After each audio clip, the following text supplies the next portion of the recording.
Welcome to Inside New York's Art World. Our guest tonight is one of the most distinguished and creative contemporary architects, Edward Larrabee Barnes. He combines the sensitive eye of an artist with the practicality of an engineer. The result? Designs that bring sensitivity, new dignity, and intelligence to our cities. A very warm welcome to you, Mr. Barnes. Today there is no longer a sense of a single style in architecture. There is no one proper way to design a building. In an age where pluralism seems to prevail both in art and architecture, what would you say defines quality in architecture? Well, I think essentially that the architecture is solving problems for people, and that isn't in a narrow sense. That's in a broad sense, in sense of providing some sort of spiritual surrounding, some expression of what's going on in the building. And I think the question of style, what style you do that with, is somewhat irrelevant. To me, the appropriateness of a building for its site, for its place, for its use, is what really lasts. Not a fashionable style of the moment, not a veneer. And so I know that this sounds like an old functionalist, but I think that taking functions in the broadest sense, if you're doing a church, obviously the functions are far more in depth than just how you get in and how you get out and all this. And I think that's true every building. If you take the broadest view, I am a functionalist, and I think that's what lasts in a building.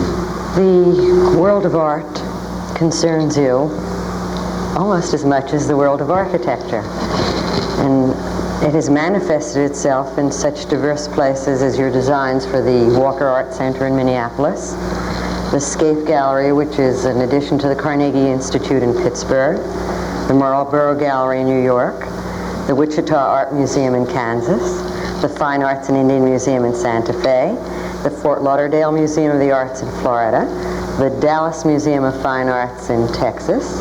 There will be a gallery in the new IBM building, and the model behind you is the new building for the Asia Society that contains the for Asia House that contains the Asia Society galleries as well. I can't think of anyone who has designed more spaces and places to exhibit works of art. How did that all begin?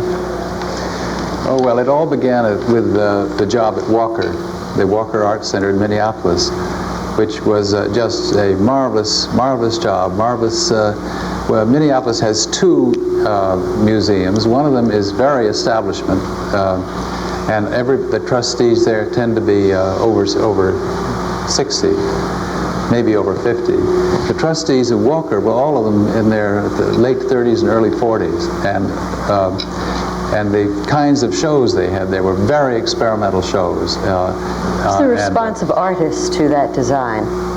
The artists have been very, very nice about it. I think that's one of the nicest things. I remember at the opening, several artists said extremely nice things about it.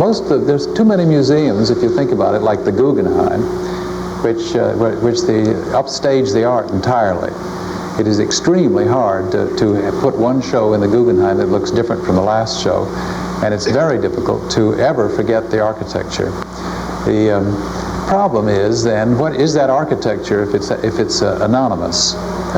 Is that what you're doing, trying to build anonymous space? And I think that the basic elements in architecture, in museum architecture, when you throw away everything and get to the really important things, they're very much there, which have to do with the proportions of a room and the quality of light and the way you move through spaces. Those three things. You can get rid of a lot of the Frank Lloyd Wright detail and the pomp and circumstance of that building, and that's what's dominating. But if you simply have to make a white space, a box of white space, which is the right proportion, and then put paintings in it, that's what the artists like. I have a... It's not what the architects like, generally. No, I think that a lot of architects feel that the most important thing in the collection is going to be their building. And if you think about it, if you have to measure other museums that you've been, and think what the architecture does. Let's say you are a painter and you find yourself hanging on a corrugated concrete wall. Well, you don't see a single gallery that's selling pictures using anything but the most simple recessive materials and using light. They may not always use white, but they essentially are working with the quality of reflected light. So that I have been meaning to take photographs in other museums of pictures in fussy surroundings, dominant surroundings, and then I am beginning to collect some sketches by artists. I have a sketch by a man named von Schlegel, who's a very good sculptor. David von Schlegel. David von Schlegel from New Haven. And he just quite innocently drew some huge piece of sculpture in the kind of space that he thought it should be. And you should see what an artist thinks space should be. Of course, they do want containment. He doesn't want his piece just out in the open. He does want a reference wall here and a sense of weight there and so on, but he doesn't want any detail on the wall or any distracting colors. I had a call from Noguchi, who had a piece. He knew I was doing a museum, and he thinks of his piece in a white space, and as severe a white space as you possibly could have, contained, not in the open.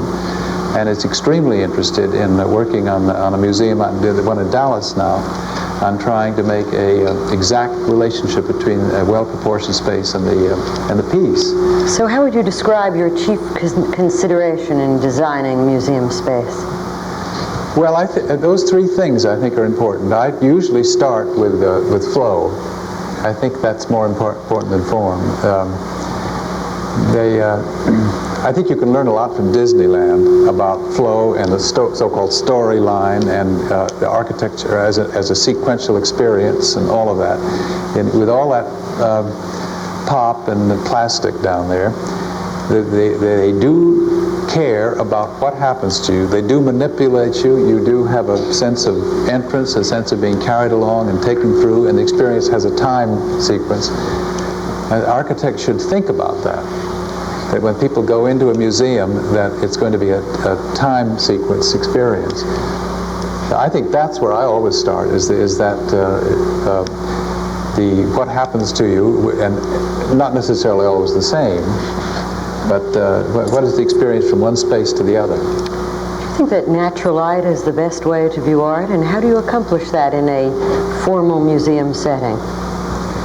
I like natural light, but I'm not sure that all the dealers, I think you have to look at the dealers very carefully, because they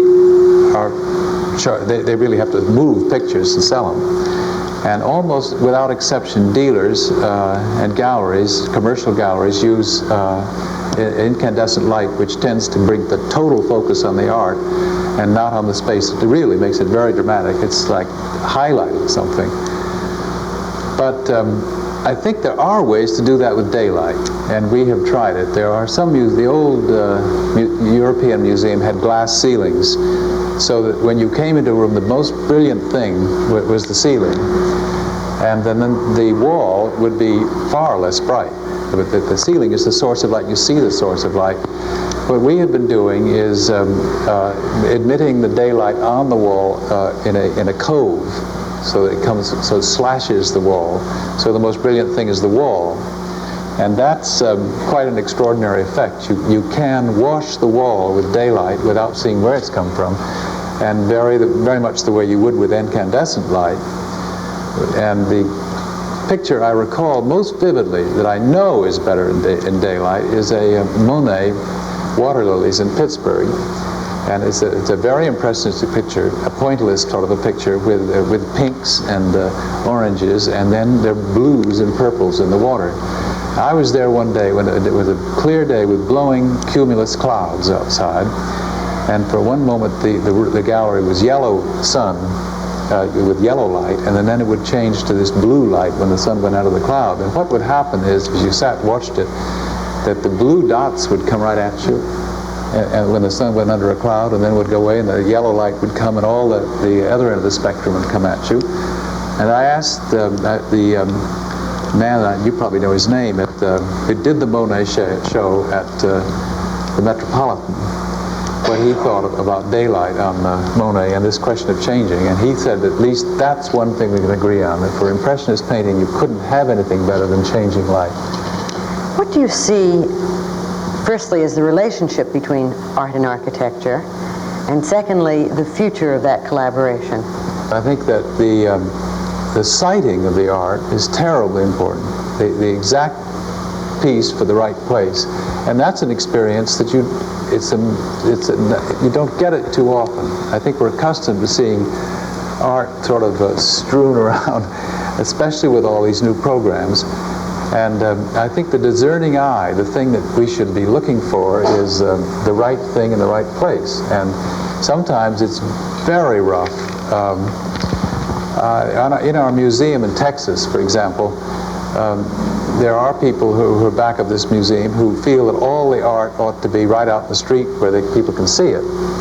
And I am trying to get them to build, there are others, myself included, that feel that it should be a garden wall, and that you should have the art just as important, the way you place art with a garden wall as it is indoors. And a separation between one piece and the next, and a separation from the sculpture and the parked cars and all of that. So the placement is really terribly important. And the ideal thing, I think, is to work before the architect is committed to the proportions of a space or the proportions of a courtyard or something like that, to work with a sculptor together and put the things at once. Still, I think one has to look at the Renaissance and the other periods and the other history and say, why the hell can't we do it too? I mean, why is it that we can't have a better mating?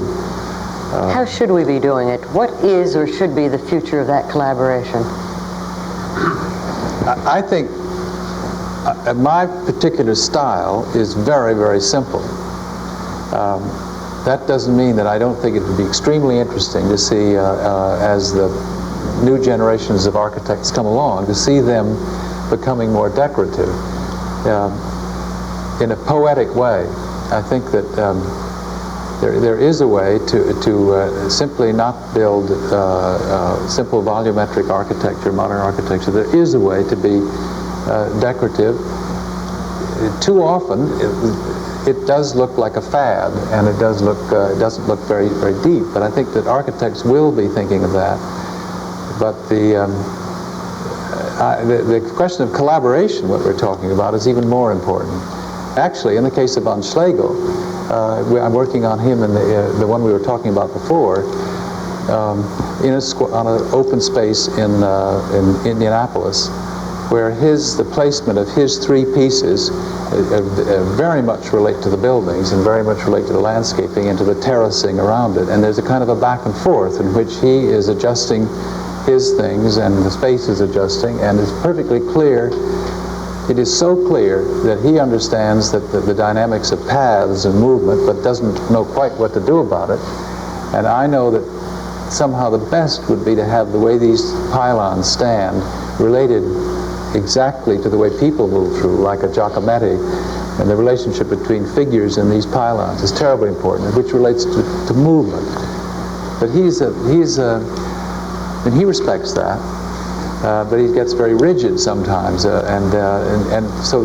But I have a great respect for his sensitivity, and I think that between the two of us it'll come off. But it's hard work.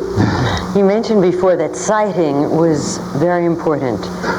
And it seems to me that and building in context is very important to you. How important is a building's relationship to its environment? Is that an important consideration in determining a design for the building, at least for you? I think it's terribly important. Perhaps you would tell us philosophically, when you talk about context, what you mean. Why don't we start with that and then come to the building? Well, I think that my education was that architecture was some sort of sculpture that was put in space, in a sort of a Corbusier white box is put in space. Somewhere along the line, I went to Persia and saw these mud villages in which the mud of the street would just suddenly slope up and become the mud of the house, and with blowing dust, you'd see women in chadors covered with dust, and the camels, and it seemed to be absolutely continuous from the ground to the people to the buildings to and the quality of the light. I was so struck by that, and of course by Mykonos, which is some of the Greek islands, by the fact that buildings aren't detached, that they go downhill, that they connect with each other, that they're glued to each other. That kind of grafting a building onto the land is I don't think it's new, but I think that it got lost along the way. I think Frank Lloyd Wright never lost it, but there was a generation of international style architects which tended to forget it. And if you continue with that and put yourself and try to attach to the light, the color of red brick of old buildings nearby, or the quality of detail of old buildings, without being eclectic, without borrowing past forms, you can certainly pick up, first of all, on the scale of the adjacent buildings, where the cornice line is, on the most serious thing of all is the slope of the land. I think that really the geology of the area is so important. The most serious starting point is the slope of the rock and where you put the building, and the trees and the things that come later are less important. It's very, very important to see the site in the largest context and not become attached to some minor thing and miss the big picture. How did you adapt that philosophy to some of your museum construction? For example, you have a museum in New Mexico as well as in Pittsburgh. Yeah. Obviously, varying designs must be involved in those two locations, and how can you design in so many styles? Well, in the case of Santa Fe, it's very hard to go to Santa Fe and not like the adobe construction, which is no longer economic. The adobe construction requires maintenance by Indian squaws, and for all kinds of reasons that's out. But sometime in the 20s and 30s they started, I think, a kind of glazing, the way you make a cake, and they pueblicized all sorts of buildings with a kind of a cement, and it looks just like icing. And it's a little bit like sort of Rudolph Valentino era, but very charming. And the city, so you have these serious Indian buildings where you really feel a sense of weight and simplicity of mud bricks piled on them. And then you have these glazed buildings which look a little bit like stage sets, but they're the same color, the same soft corners.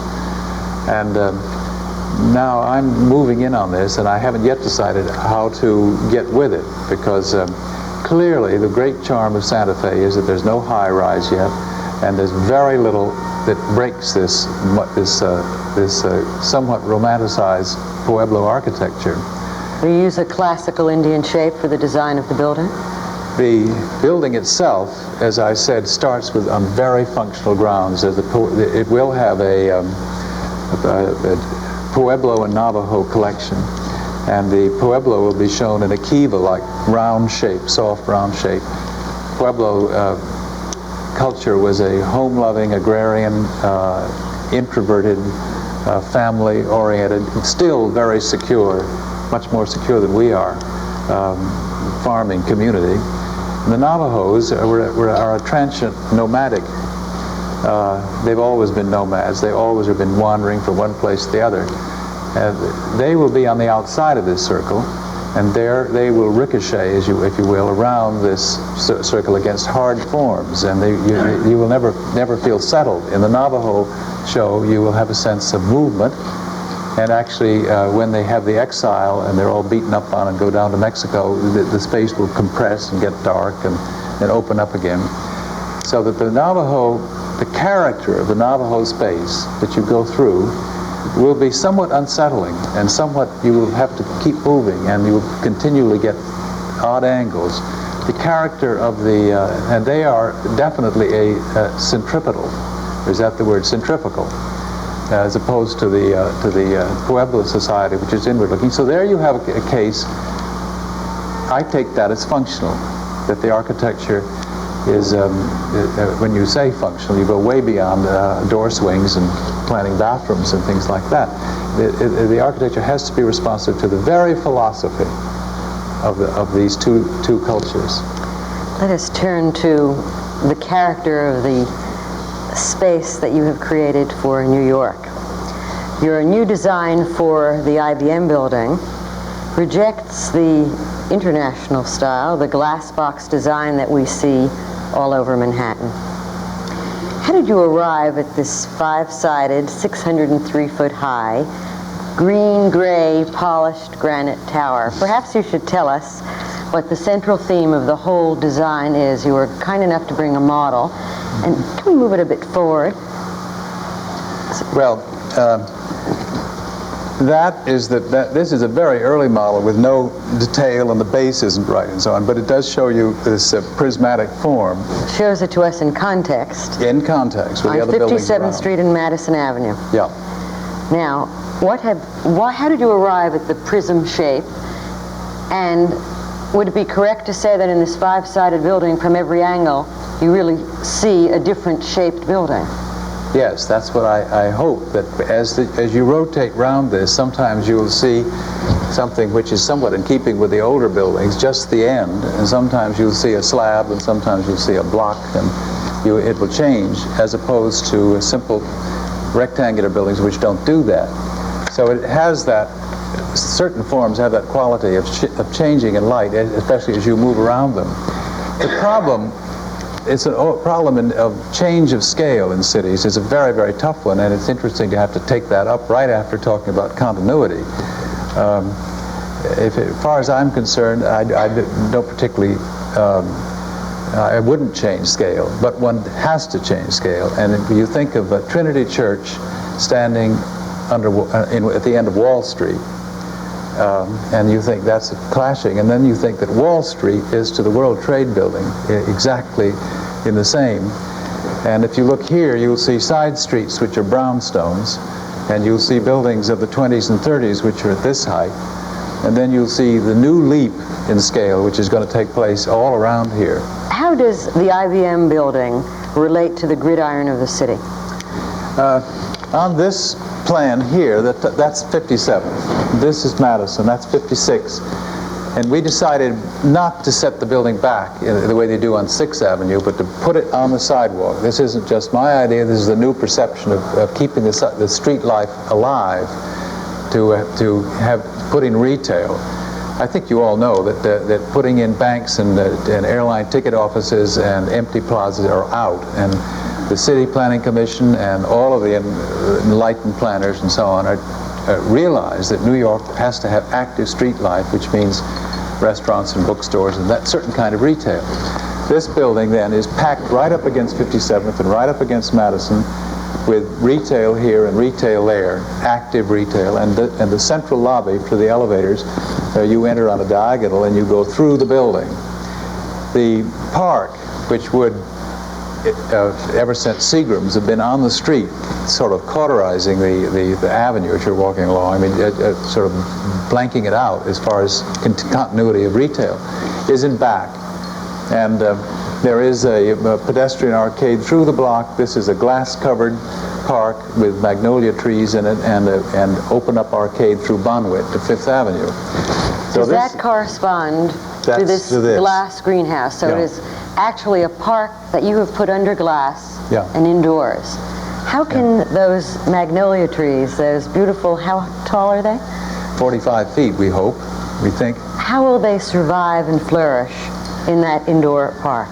Well, this is not like the Ford Foundation Park, which is maintained at some expense at ordinary working temperature and humidity.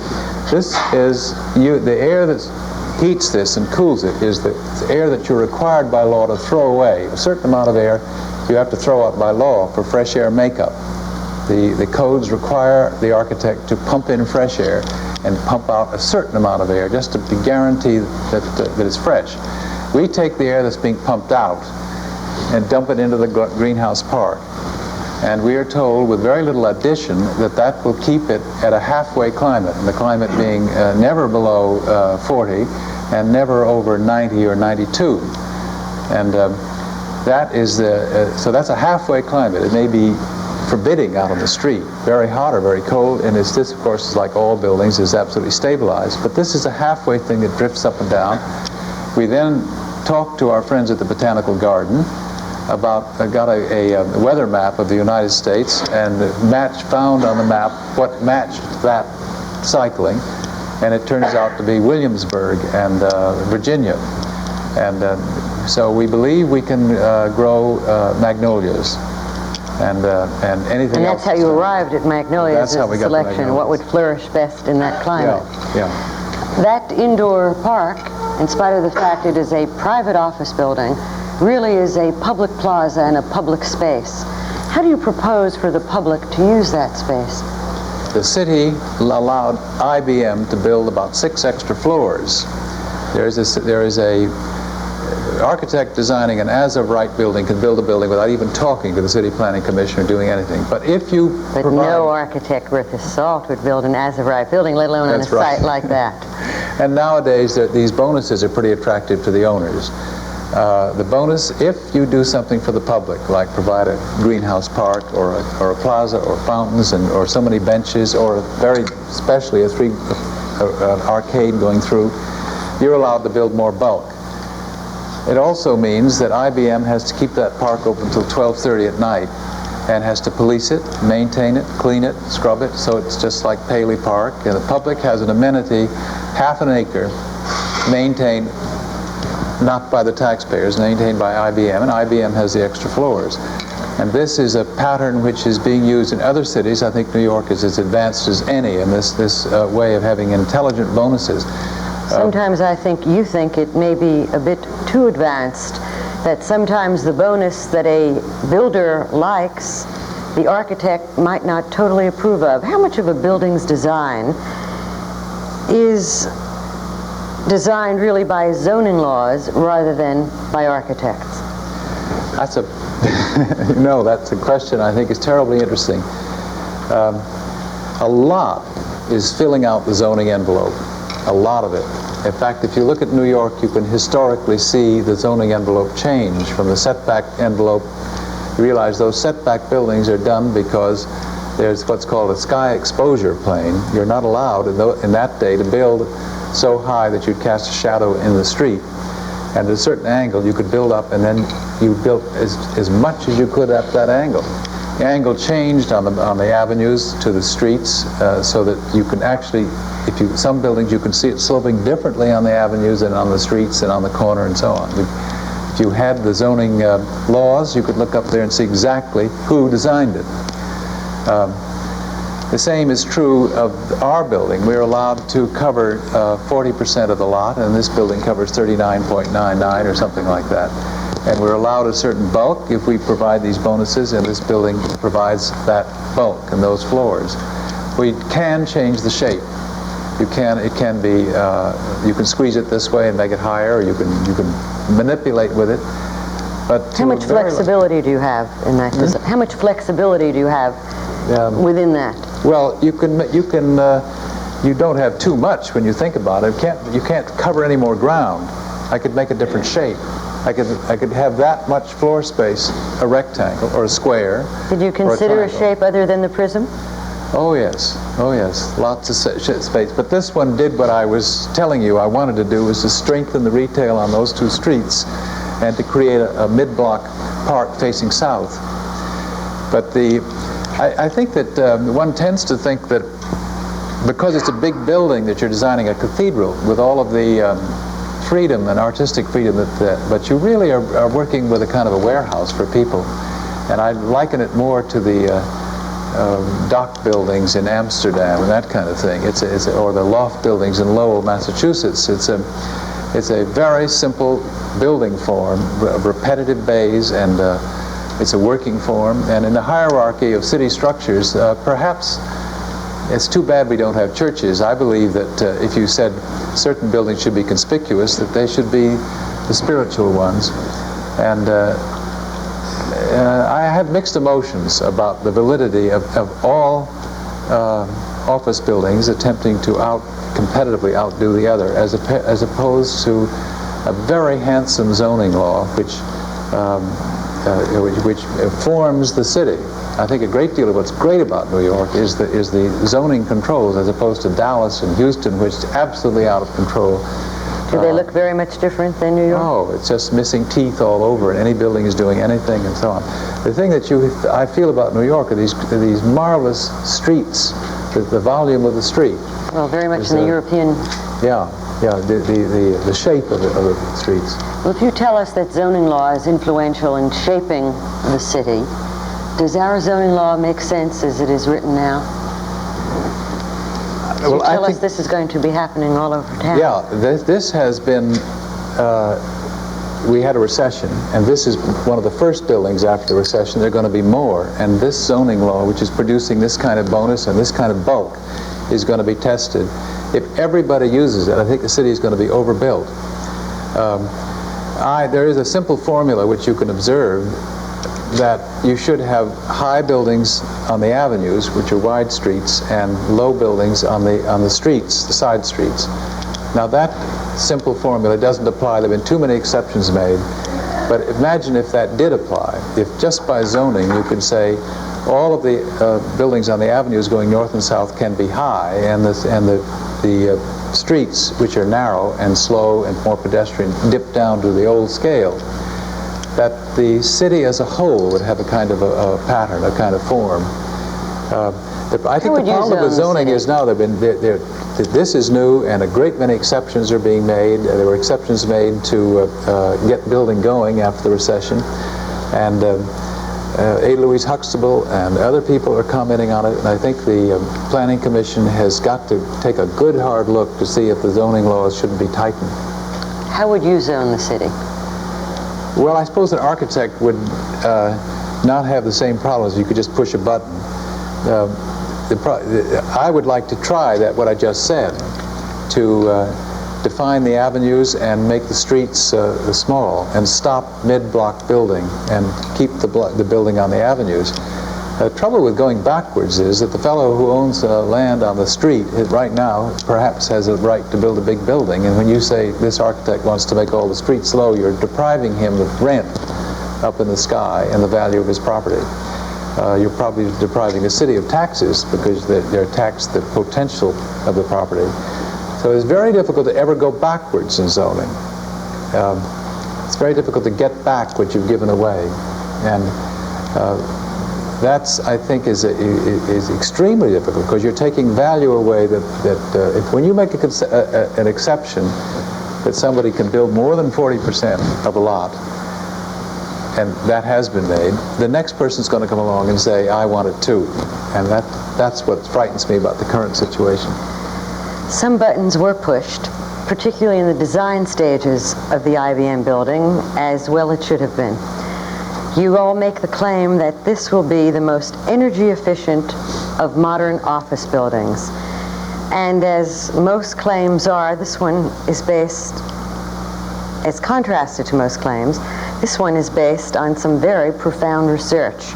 Perhaps you might tell us the process that a company like IBM, together with an architect such as yourself, using your skills and their computer technology, arrived at some conclusions that helped shape the design of this building. And what does it mean actually for the future of other buildings? Everybody doesn't have IBM as a client, but is there something that can be applied here to other buildings as well? Yeah, I think insulation is changed completely. Everybody knows that. That's completely changed.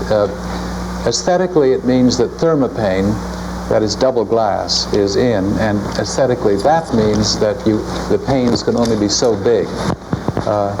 Just back a little way, when you could use plate glass, you could have startlingly big sheets of glass. So the buildings could be quite extraordinary, that the size of the sheets of glass you could use. Now when we're going universally to small windows, either small punched windows or ribbon windows or something, rather than a Seagram's type facade, and double glazing, it makes a totally different texture that you have to deal with. That the insulation is something I think everybody can come to grips with. The controls are the thing that IBM was very good at. The business of simply turning off the lights, of transferring heat from an overheated space to an underheated space, rather than throwing it out and heating the other space.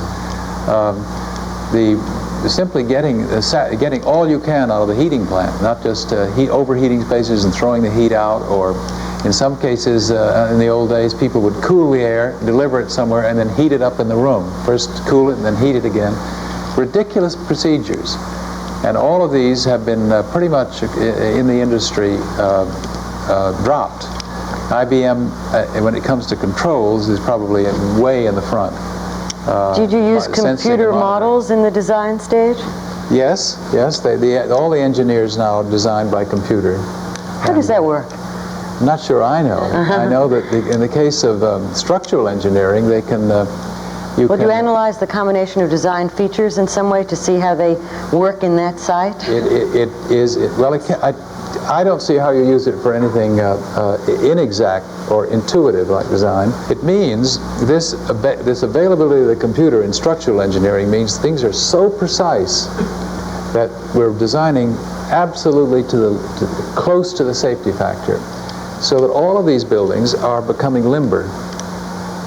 They were over-designed in the old days. It was so difficult steel was over-designed. They threw in extra steel, and nowadays what you can do with a computer is to hone that thing down so there isn't the poundage of steel is going way down, the bracing is going way down to just the code limits, and that is extremely interesting, because all of these big buildings, whether it's John Hancock or this one or Citicorp, or all of them, are limber, moving buildings, and it's quite a different concept. You mentioned ribbon windows. Is that one of the innovative design features? How does that work? Well, the ribbon windows are simply to cut out the amount of glass, but perhaps you're referring to the ventilating of the slot. Yes, in this building, we felt that we should be able to get fresh air. And so we have, that probably saves energy in spring and fall. That is, you often notice that yourself, that's the time when you want to open a window. In the wintertime, the heat runs all the time. In the summertime, the air conditioning runs all the time. But spring and fall, when the temperature is going up and down, rather than sending the mechanical plant crazy, keeping up with it, you simply open a window in the old-fashioned way. This building will have slots under all the windows with a little hopper on the sill, so that you can open it. The slot is the length of the room and 4 inches, which is equivalent to a window or something like this, if you put it all together. And you lift a little damper on the sill, and the air comes in, the rain can't come in, the bugs can't come in. I don't know whether, it remains to be seen whether it's misused. Of all the things we're doing in here, this is the most controversial. The fear is that people will use it and leave it open and the heat will go out. But on the other hand, since so many other things open and close automatically, why can't that? If the lights go off automatically in a room where no one is after a certain point in time, why can't that be controlled? That's what our mechanical engineers recommended, that these should operate mechanically. It was, first of all, it was expensive, and secondly, I think what was settled, the way it settled down was that they will be locked in summer, locked in winter, and available for use in the half seasons. And if they're misused, they'll have to lock them all year long, or put in the controls in the future. And we have the conduits for the controls. But I don't think I like that idea of discipline. You see, this you can't put this through a computer. This is, now you're trying to say how it's going to be used. Human behavior, you can't tell what's going to happen. I can see it being very much misused and all the heat running right out the air. You mentioned the fact that this was the first building under construction after a period of recession. Since that time, quite happily we hope for the city, there are a number of very important buildings that are under construction. One of them will be your, so to speak, next-door neighbor. AT&T Right. will be constructed exactly across the street from where IBM. I assume that presents certain opportunities and certain problems.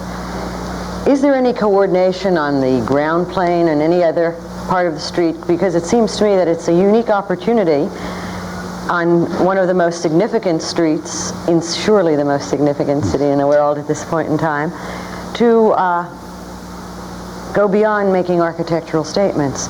What kind of coordination exists? Well, I'm in a funny position because we started first, and we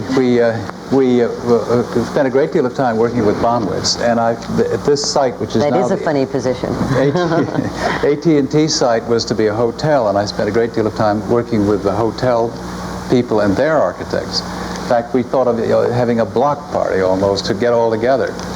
And I had a feeling that I was grafting my building into an ongoing situation. The hotel was a little bit ahead of us. And I said, this is New York for you. It now turns out we're the oldest one. Bonwitz is being torn down, and they're coming to see us, and AT&T has followed across the street. So we're the oldest one. Are they coming to see you too? Well, I have some reservation about AT&T. They got a variance to go over the 40%. I suspect it was that the city gave it to them simply under the threat that they would go to New Jersey if they didn't get it. They had a certain amount of leverage at that period. So they're building close to 60% of lot coverage. Furthermore, their building is building very high ceilings. The average ceiling height is a couple of feet higher than our average ceiling height throughout the building. And the result is that with roughly 2/3 of our square footage, they are building a building which is higher than ours and has roughly the same bulk on a much smaller lot. So that, well, I think the funny top is fine, and I like architects to have fun. I'm all for it. But this thing that has been overlooked about that building is the bulk. And the reason that I feel particularly concerned is that the shadow will fall on the greenhouse. And so we have to match that by putting lights in the greenhouse to light the trees. We will get sun, but not as much. And we do have to depend now at odd moments and supplement. Does one consult on some of these design problems? Is it difficult to coexist? I think in that case, the question of bulk and size to a company is so serious. It is the question of how big the floors are. It's money. It's a very big deal. That I think they simply had their hands full working with the city, and the idea of talking to the architect across the street would be the last thing you do. What would you recommend for the settled, future if that ever occurs again? That kind of, major construction side by side. Now, what an opportunity for us. I think the local community boards should be active in that. New York has a very difficult for the architect, cumbersome system of community board review. And it's tough, but I think it produces dividends. I think the place that should have been caught was the community board. It's also a community board where there's not really a nighttime constituency by and large, because it's such a commercial area. Well, no, it's amazing. There are people here who do live here, but I don't know what other vehicle. I think the Planning Commission must have the right to make variances and things, but the check we have here is the community board, and they can raise hell if they want to. It's rather difficult for an architect on one side of the street to throw bricks at an architect on the other side of the street. Much easier if the community board would step in and do it. And there are architects, young architects, who find community board work interesting, and it is interesting, very interesting. And in the end, the reason that Grand Central was saved and all kinds of wonderful things that happened in New York is community action. And there's nothing stronger than that, and I think that's where it should be. But we haven't talked about the future direction of modern architecture. Where is it going? Oh, that's a tough one. I think the the current show at the Museum of Modern Art presents a kind of a panoramic confusion of styles and approaches, and I think that can be presented as richness, as diversity, richness, pluralism, eclecticism, all of that. It also can be presented as uncertainty, confusion, and lack of conviction. And I think you'd find the architectural students caught between those two visions. I think that on the one hand, you find architectural students terribly interested in pluralism and all of this. On the other hand, you have a feeling that they would like very much to have something which had real deep meaning. And I can't give you a much better answer to that. Where it's going to go from here, I don't know. Whether it's going to discipline and a rationale and a sort of a common thrust is going to return, or whether it's going to continue to spread. Thank you very much for making a great deal happen here this evening. Thank you, Ed Barnes.